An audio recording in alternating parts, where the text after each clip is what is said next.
खुलुमबाय बेयो बड'लेण्ड इंखं टेलिभिजन दिनै 24 जानुवारि 2023 मंगलबार खालि सानसेनि बरादखौ नोंथांमोननि खाथियाव लाबोदों आं सदानन्द दैमारिया।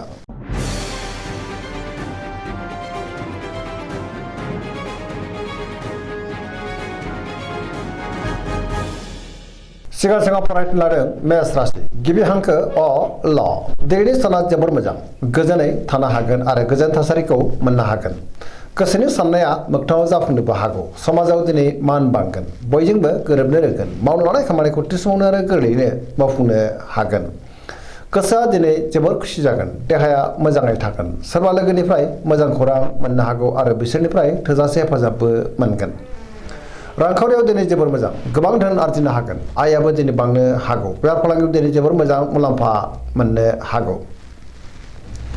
सोरबा लोगोजों बाख्नाय जागोन न'खराव दिनै अननानै फैगोन बिमा बिफानि अननायफोरखौ मोननो हागौ। गोसोआ दिनै जोबोर रमान्टिक जागोन आरो लाइमोनफ्रा गावबा गावनि गोसोनि साननायखौ फोरमायलायनोबो हागोन। फरायसाफ्रा दिनै फरायनायाव गोसो दुंखांगोन आरो मोजां फिथाइ मोननोबो हागोन। पजिटिभ एनार्जिनि गोहोमबो गोग्लैनो हागौ धोरोमारि बिथिङावबो गोसो दुंखांगोन। वृष राशि गिबि हांखो इ उ ब दिनैनि साना मोजां आरो गाज्रिनि गेजेरजों बाबेरलांगोन गोजोननि आंखाल जानोबो हागौ मिजिंफ्रा जाफुंनाय नङा गोबां मोजां खाबुफ्रा गोमाफिननो हागौ। नाङा फाङा सोरनिबा हेंथाबो फैनो हागौ न'खराव एना एनिबो फैनो हागौ। गोसोआ दिनै जोबोर गुलाय गुजाय जागोन गोसोनि बोलोआबो लोरबां जानो हागौ मावनो लानाय खामानिखौ मावफुंनो गोब्राब जागोन। समाजाव मान मोननो हागोन रांखावरियाव मोजां अब्लाबो नाथाय खरसाया बांगोन बेफार फालांगियाव मोजां होनजायो। न'खराव बिसि फिसायनि गेजेराव एना एनिबो फैनो हागौ गोसोनि साननायफोरा दिनै गोरोबलायाबो जानो हागौ दान्थे बिदान्थे जागोन। देहाया मोजाङै थागोन अब्लाबो नाथाय जानाय लोंनायाव सांग्रां जानांगोन। गुबुननि थाखाय नाङा फाङा जेंनायाव गोग्लैनांनोबो हागौ। गोसोनि साननायफ्रा दिनै देबरनांगोन नेगेटिभ एनार्जिनि गोहोमबो गोग्लैनो हागौ। मिथुन राशि गिबि हांखो क स दिनैनि साना बारा मोजां नङा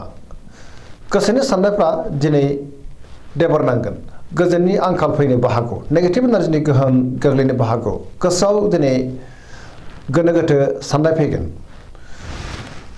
जेरावबो आला खाला जानो हागौ गियाननि आंखाल जानोबो हागौ। गोसोखौ दिनै जोबोर गुलाय गुजाय मोनगोन सोरबा लोगोजों रायखोमा जानोबो हागौ। देहाया बारा मोजां थानाय नङा गोबां रोखोमनि देहायारि जेंनाजों मोगा मोगि जानांनो हागौ गगा बायदिसिनाजों लोमजानोबो हागौ। रांखावरियाव मोजां अब्लाबो नाथाय खरसायाबो बांगोन बेफार फालांगियाव मोजां होनजायो। न'खराव दिनै अनलायनाय फैगोन बिमा बिफानि अननायफोरखौ मोननो हागौ। समाजाव बयजोंबो गोरोबनो गोब्राब जागोन सोरजोंबा रायखोमा जानो हागौ नेगेटिभ एनार्जिनि गोहोमबो गोग्लैगोन। सोरबा लोगोनिफ्राय गाज्रि खौरांबो फैनो हागौ लाइमोनफोरनि गोसोआ दिनै जोबोर उसुखुथु जागोन। कर्कट राशि गिबि हांखो ड ह दिनैनि साना बारा मोजां नङा गोबां रोखोमनि देहायारि जेंनाजों मोगा मोगि जानांनोबो हागौ। गोसोखौ दिनै जोबोर गुलाय गुजाय मोनगोन सोरजोंबा रायखोमा जानो हागौ। गुबुनजों दिनै मोजां सोमोन्दो लाखिनो गोब्राब जागोन माबा नङा माबा मोनसे गाज्रि खौरांबो फैनो हागौ सोरबा लोगोनिफ्राय हेफाजाब लानांनोबो हागौ। गोसोनि साननायफ्रा दिनै देबरनांगोन गोसोआव नेगेटिभ साननायबो फैनो हागौ मावनो लानाय खामानिखौ मावफुंनो हायोब्लाबो माबा नङा माबा मोनसे गोरोन्थिबो जालांनो हागौ। रांखावरियाव बारा मोजां नङा गोबां धोन खहा जालांनोबो हागौ बेफार फालांगियावबो बारा मोजां नङा होनजायो। न'खराव दिनै अननानै फैगोन देहाया मोजाङै थागोन फरायसाफ्रा दिनै फरायनायाव गोसो दुंखांगोन आरो मोजां फिथाइ मोननोबो हागोन।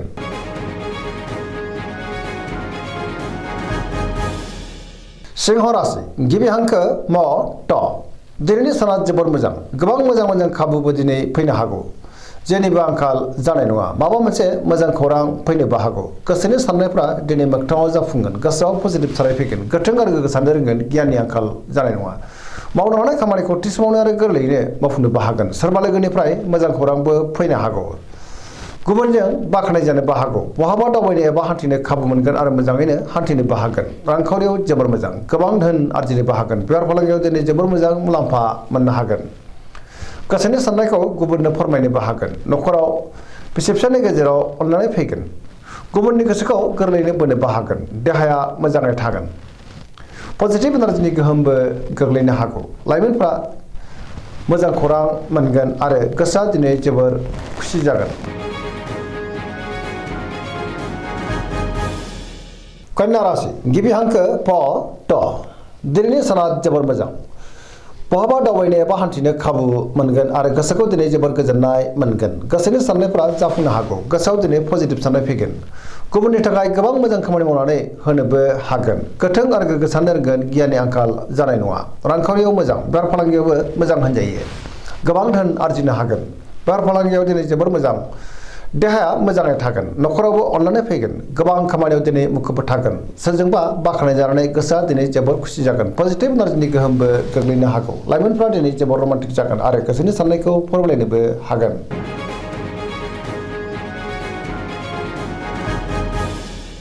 तुला राशि गिबि हांखो र ट दिनैनि साना जोबोर मोजां न'खराव बिसि फिसायनि गेजेराव अननानै फैगोन सोरजोंबा बाख्नाय जानो हागौ गोसोनि बोलोआ बांगोन गोसोनि साननायफ्रा दिनै मोगथाङाव जाफुंनोबो हागौ मावनो लानाय खामानिखौ थिसुमनो आरो गोरलैयैनो मावफुंनो हागोन देहाया मोजाङै थागोन रांखावरियाव जोबोर मोजां होनजायो गोबां धोन आरजिनोबो हागोन गुबुननि थाखाय गोबां मोजां खामानि मावनानै होनोबो हागोन बिमा बिफानि अननाय आरोफोरखौ मोननो हागौ समाजावबो मान मोनगोन बेफार फालांगियाव बयजोंबो मुलाम्फा खालामनो हागोन गुबुननि गोसोखौ गोरलैयैनो बोनोबो हागोन लोगोफोरनिफ्राय थोजासे हेफाजाब मोननो हागौ सेंग्रा सिख्लाफोरनि गोसोआ दिनै जोबोर रमान्टिक जागोन आरो गोसोनि साननायखौ फोरमायलायनोबो हागोन पजिटिभ एनार्जिनि गोहोम गोग्लैनोबो हागौ आरो पजिटिभ साननो रोंगोन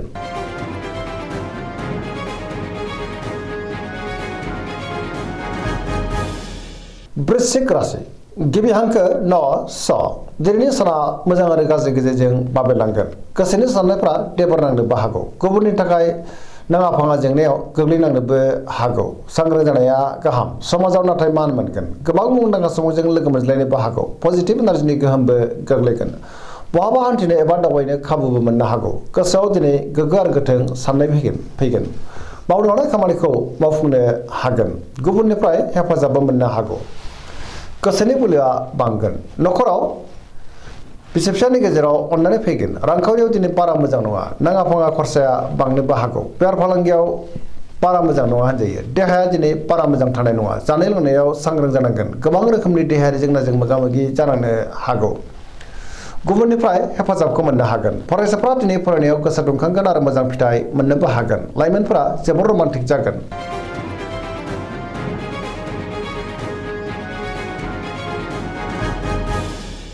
धनु राशि गिबि हांखो ढ फ भ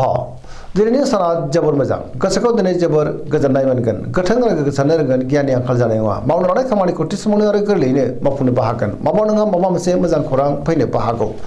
गोसोनि साननायफ्रा दिनै मोगथाङाव जाफुंनोबो हागौ रांखावरियाव मोजां बेफार फालांगियावबो दिनै जोबोर मोजां मुलाम्फा मोननो हागोन गुबुननि थाखाय मोजां खामानि मावनानै गोसोआ दिनै जोबोर खुसि जागोन समाजावबो मान होजागोन बहाबा हान्थिब्ला दिनै जोबोर मोजां आरो मोजाङैनो हान्थिनोबो हागोन देहाया मोजाङै थागोन न'खरावबो अननानै फैगोन बिदा फंबायनिफ्राय थोजासे हेफाजाब मोननोबो हागौ बहानिफ्रायबा मोजां खौरां फैगोन लाइमोनफोरनि गोसोआ दिनै जोबोर रमान्टिक जागोन आरो गावबा गावनि गोसोनि साननायखौ फोरमायलायनोबो हागोन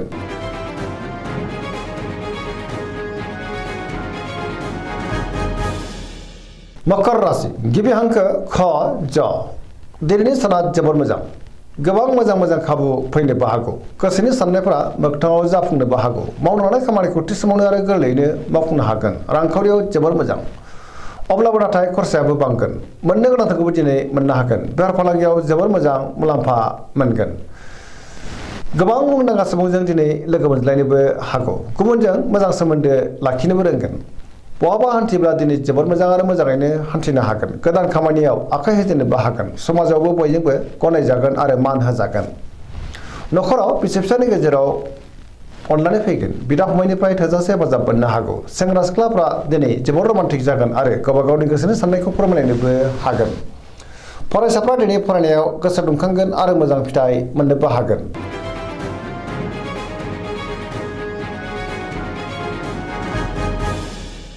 कुम्भ राशि गिबि हांखो ग स दिनैनि साना बारा मोजां नङा गोसोखौ दिनै जोबोर गुलाय गुजाय मोनगोन मोनफ्रोमबो बिथिङावनो सांग्रां जानांगोन सुथुरा बांनो हागौ आरो गाज्रि नोजोरबो गोग्लैनो हागौ गोबां जेंनाजों मोगा मोगिबो जानांनो हागौ गोसोखौ जोबोर गुलाय गुजाय मोनगोन मावनो लानाय खामानिखौ थि समावनो मावफुंनो गोब्राब जागोन सोरबा लोगोनिफ्राय गाज्रि खौरांबो फैनो हागौ समाजाव दिनै मान मोनगोन गोबां खामानियाव मुखुब थानांनो हागौ रांखावरियाव मोजां अब्लाबो नाथाय खरसाया बांगोन बेफार फालांगियाव मोजां होजायो देहाया मोजाङै थागोन न'खरावबो अननानै फैगोन अब्लाबो नाथाय नेगेटिभ एनार्जिनि गोहोमबो गोग्लैनो हागौ बिमा बिफानि अननाय आरिफोरखौ मोनगोन बहाबा दावबायनो खाबु मोननोबो हागौ अब्लाबो नाथाय सांग्रां जानांगोन